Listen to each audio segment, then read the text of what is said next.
pada hikmah yang kedua, di mana Syekh Athaillah As-Sakandari mengatakan iradatu qala tajarrida ma'a iqamatillahi iyyaka bil asbabi min syahwatil khafiyah. Keinginanmu untuk tajarrid, hanya beribadah kepada Allah saja tanpa berusaha untuk dunia, padahal Allah menempatkan engkau pada golongan orang-orang yang harus berusaha, yakni kasab. Yang demikian itu adalah asbabin min syahwatil khafiyah. Maka keinginanmu itu termasuk nafsu syahwat yang begitu halus. Bisa dipahami bahwasanya setiap seseorang, setiap hamba pasti menginginkan agar senantiasa meningkatkan kualitas dirinya di hadapan Allah Subhanahu wa taala. Itu pasti. Walaupun orang sejahat apapun, apalagi memang orang yang sudah beribadah. Orang jahat sebetulnya di hati kecilnya itu pasti ada rasa untuk meningkatkan kualitas dirinya. Cuma karena kurangnya ilmu, rusaknya pergaulan dan seterusnya, akhirnya mereka tidak ada yang menunjuki. Akhirnya mereka sampai mati pun mereka itu tetap dalam kemaksiatan, tetap di dalam kegagalan. Buktinya, andai kata seorang katakan perampok atau maling, tawarkan sama dia, apakah kamu mau masuk neraka? Pasti jawabannya dia tidak mau masuk neraka. Apakah kamu mau masuk surga? Pasti dia jawabannya dia tidak mau dia akan mau masuk surga. Artinya, walaupun sedikit pada seseorang itu pasti ada keinginan untuk menjadi orang yang baik, cuma belum mampu menolong dirinya sendiri. Karena itu ada dakwah. Padahal kan tahu hidayah itu urusan Allah. Ya, mau orang itu beriman atau tidak itu kan urusan Allah. Karena urusan hidayah adalah urusan Allah. Karena itu pendakwah itu wajib menjemput. Karena di luar sana banyak orang-orang yang ingin berubah menjadi orang yang lebih baik. Cuma kalau tidak ada yang menuntut, tidak ada yang menunjuki, maka dia masih tetap di dalam kegelapan itu. Masih tetap dia berdosa, masih tetap dia melakukan dosa. Karenanya itulah butuhnya pendakwah-pendakwah. Karenanya apalagi hari ini kita bisa menyentuh dari mana saja. Walaupun jasad kita tidak ketemu, dengan media seperti ini, barangkali di sana katakan pelacur jenuh, dia datang pulang mabuk, akhirnya suntuk dia buka YouTube, ternyata cobalah sedikit dia buka nih ceramah ustadz, ceramah kiai. Nah, mana tahu dia tersentuh di situ. Kebetulan karena dirinya ingin baik. Cuma biasanya kalau orang sudah bertubi-tubi melakukan satu kesalahan sampai dia merasa aman dalam dunia itu, apalagi di situ umpamanya mendapatkan keuntungan dunia, umpamanya pelacur mendapatkan uang, ya, dan laris karena cantik umpamanya.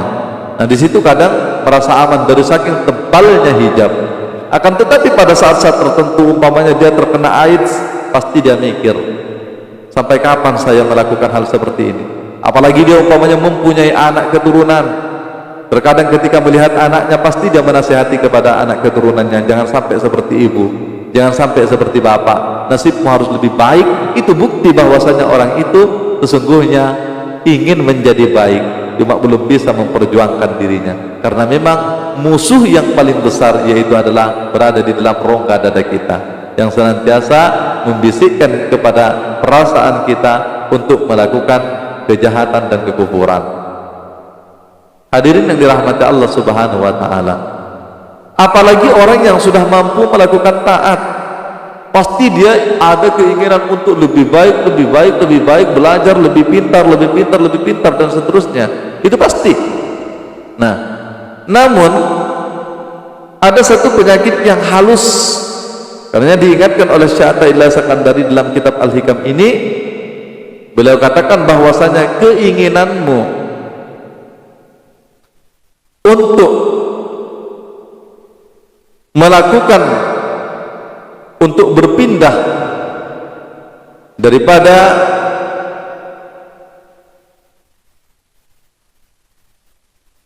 atau melakukan ibadah saja, padahal Allah Subhanahu wa taala menetapkan kamu menjadi orang yang kasab atau mencari dunia.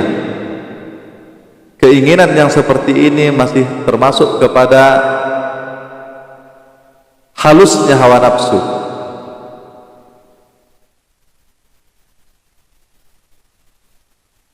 Padahal Allah menetapkan kita nih harus bekerja, masih jadi karyawan, ya.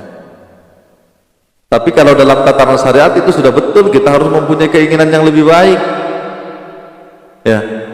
Akan tetapi keinginan kita itu kalau tidak bersandar kepada Allah Subhanahu wa taala, keluar daripada diri kita, itu termasuk syahwat, termasuk nafsu syahwat,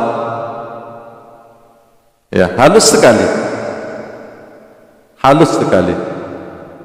Jadi yang benarnya bagaimana?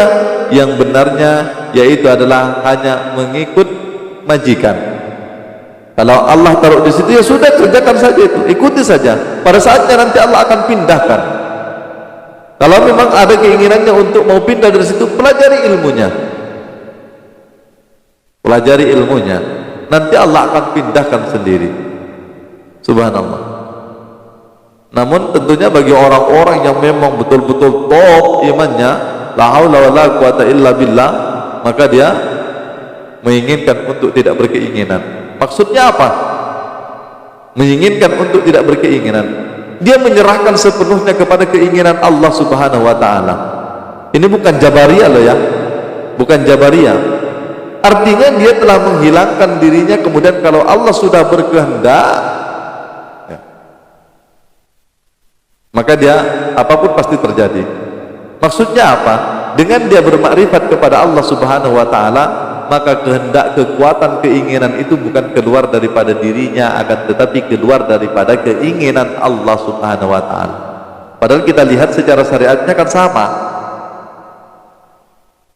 Kalau dilihat orang kan sama-sama dibilang ambis ini, ya, keinginan. Tapi rasa yang membedakan, rasa yang makrifat kepada Allah Subhanahu wa taala itu yang membedakan. Tapi kalau tidak kenal kepada Allah Subhanahu wa taala, itu keluar daripada keinginan kita, dan itu adalah halusnya syahwat. Untuk berpindah daripada maqam yang satu kepada maqam yang lain. Umpamanya ini ustadz mau jadi wali, itu adalah keinginan syahwat yang halus. Padahal seandainya dia melulu taat kepada Allah Subhanahu wa taala, maka sesungguhnya enggak usah diminta kewalian itu. Allah akan jadikan wali dan dia tidak akan tahu. Kalau Allah sudah berkehendak dia menjadi orang kaya, dia akan diketemukan jalannya, dia akan digerakkan untuk belajar ilmunya, dia akan ketemukan dengan relasinya kalau sudah Allah memang mau kayakan. Masa kita tidak yakin dengan sabda baginda Rasulullah sallallahu alaihi wasallam, seseorang itu tidak akan dimatikan sebelum ia mengambil bagiannya masing-masing. Umpamanya nih, saya dikasih takaran umpamanya 1 gelas, ya, rezeki saya itu 1 gelas, saya tidak akan dimatikan oleh Allah kalau yang 1 gelas itu 1 butir saja di 1 gelas itu, kalau belum habis kita tidak akan dimatikan oleh Allah.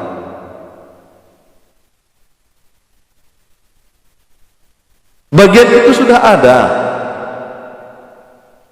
rezeki itu sudah ada, tinggal bagaimana kita menjemputnya, dengan cara yang halal atau dengan cara yang haram. Kan itu saja yang membedakan. Orang kaya itu sudah bagian dia, miskin itu juga bagian dia. Cuma sejauh mana kita menjemput pemberian Allah itu, menjemput rezeki itu. Karenanya salah besar ketika kita diam di rumah tidak kerja seperti Jabariyah. Kerja tidak mau, apa tidak mau, sudah menyerah aja kepada Allah. Ya sampai kapanpun dia miskin memang, karena sudah ada rezekinya yang banyak, akan tetapi tidak dijemputnya. Akhirnya Allah tahan, tetap tidak dikasih. Siapa yang mau mengasih orang tidur di rumah? Kadang kala sama ayam sebelum subuh sudah bangun. Awak sebelum subuh masih ngorok sampai subuh, bahkan kelewat subuh. Akhirnya macam salat duha jadinya, kada salat subuh. Na'udzubillah summa na'udzubillah. Hadirin yang dirahmati Allah Subhanahu wa taala.